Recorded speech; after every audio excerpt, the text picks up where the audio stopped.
But deep inside, I felt lost. I was like, this is something that I've known for all these years. We are together for 17 years. This is something that I've known for all these years. What is going to happen to me? Making this video is triggering me. Like, how can you stay in a marriage where we could not even say hello to each other, by the way, towards the end.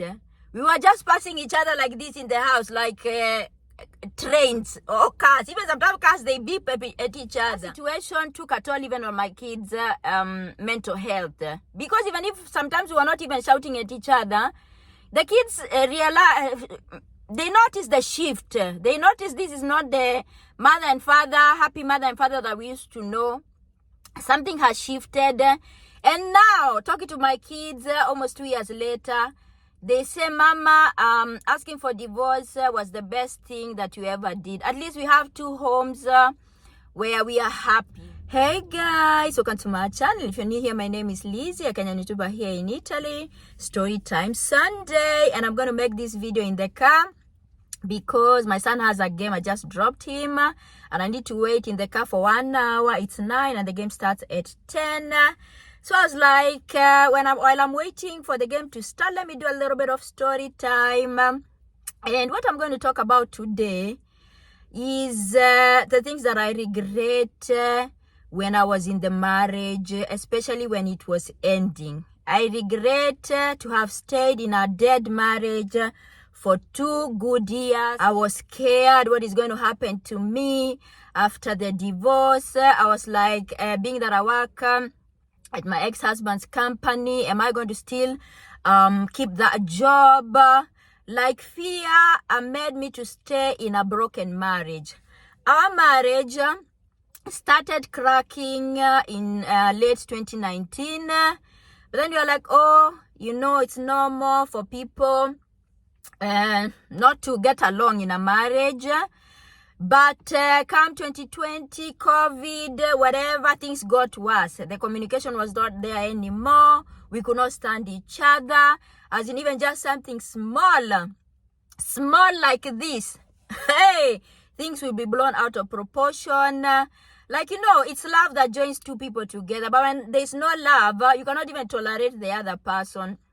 And sometimes I was like, oh, this thing is going to work. The whole of 2020.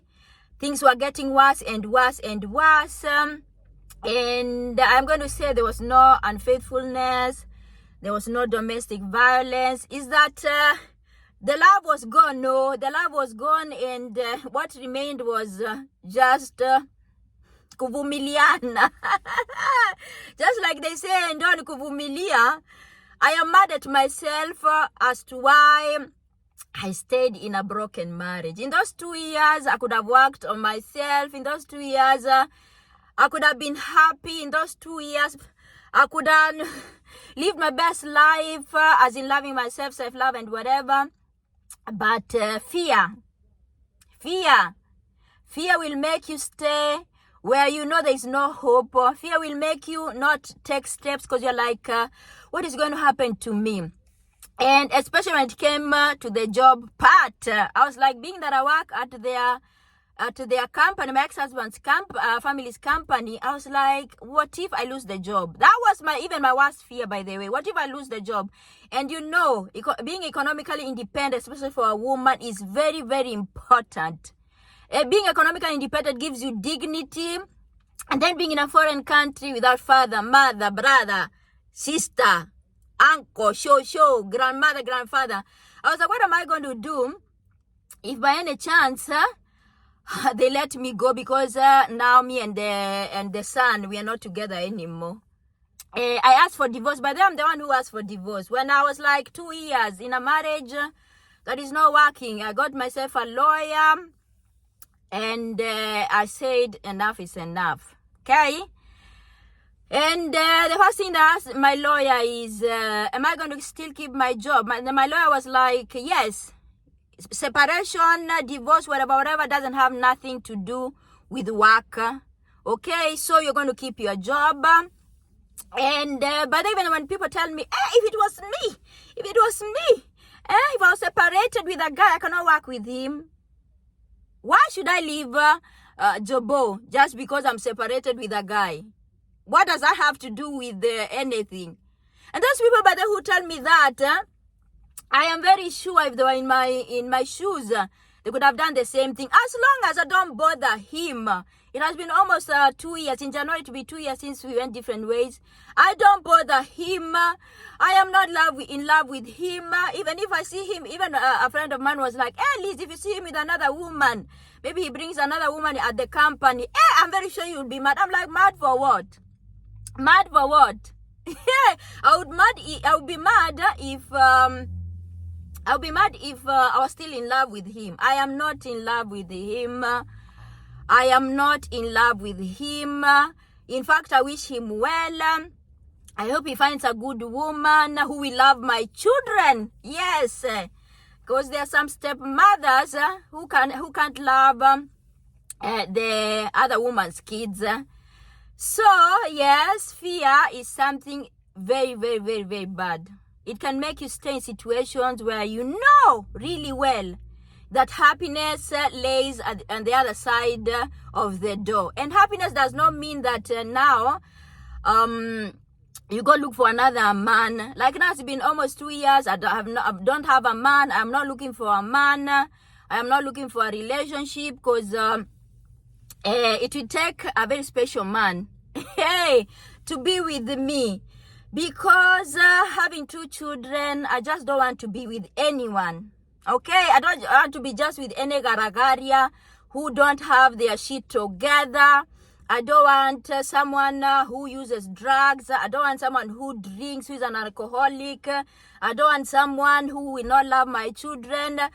I come with a lot, me and my kids. I come with a lot. I want someone who will will come with me to my son's games. I want someone who is mature. So, to get such a guy, it will take a long time for me. And, yeah. But going back to staying in a broken marriage for 2 years, I regret big time. I regret big time.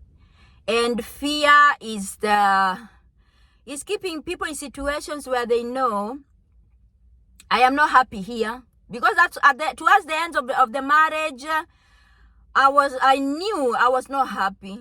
Yes, I showed up. I came here on YouTube and I said, hi guys, welcome to my channel. But deep inside, I felt lost. I was like, this is something that I've known for all these years. We are together about 17 years. This is something that I've known for all these years. Making this video is triggering me. Like, how can you stay in a marriage where we could not even say hello to each other, by the way, towards the end. We were just passing each other like this in the house, like trains or cars. Even sometimes cars, they beep at each other. When the children will go to bed, each one of us will sit in their corner of the sofa. Yeah, dear Lord. And that thing, by the way, that situation took a toll even on my kids' mental health. Because even if sometimes we were not even shouting at each other, the kids realize, they notice the shift. They notice this is not the happy mother and father that we used to know. Something has shifted. And now, talking to my kids almost 2 years later, they say, Mama, asking for divorce was the best thing that you ever did. At least we have 2 homes where we are happy, where we laugh. Like when we come to your house, we laugh and have fun. When you go to our father's house, we laugh and have fun. We are not in a situation where it's cold. In our home should be warm, laughter, but our home had become cold. Hey! Anyway, I made a good decision of going to therapy.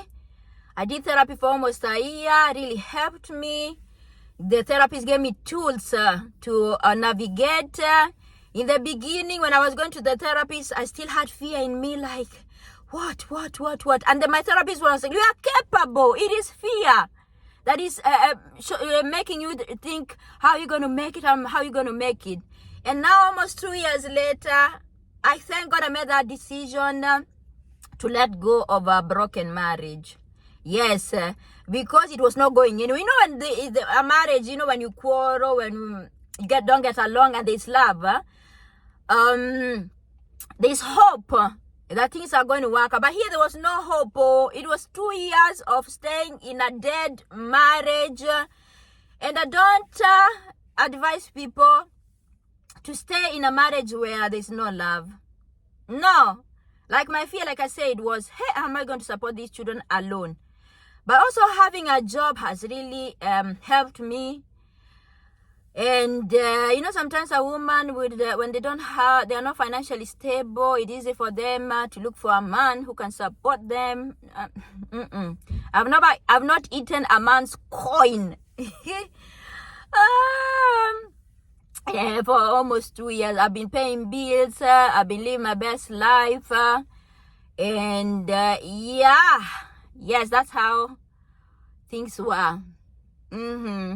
A broken marriage will take a toll on your mental health. A broken marriage you will get lost. You will get lost too. And I thank God I made that decision. And maybe the other person could not have made that decision, because it was a bold decision, by the way. Because you risk being the one who broke the marriage, being that you are the one who went to ask for divorce. But the marriage was already broken. We just had to do the legal part, and so that we can both go different ways legally. Anyway, guys, let me go so that I can watch my son's game. Thank you so much for watching this video. For anyone going through a broken marriage relationship, I pray for you. I know it's not easy, especially when there are kids involved. I pray for you, and may you make the best decision for you and your children, especially when there's domestic violence involved, or when you feel like there's no other way, there's no hope. Yes, thank you so much. Till next time. Ciao, ciao.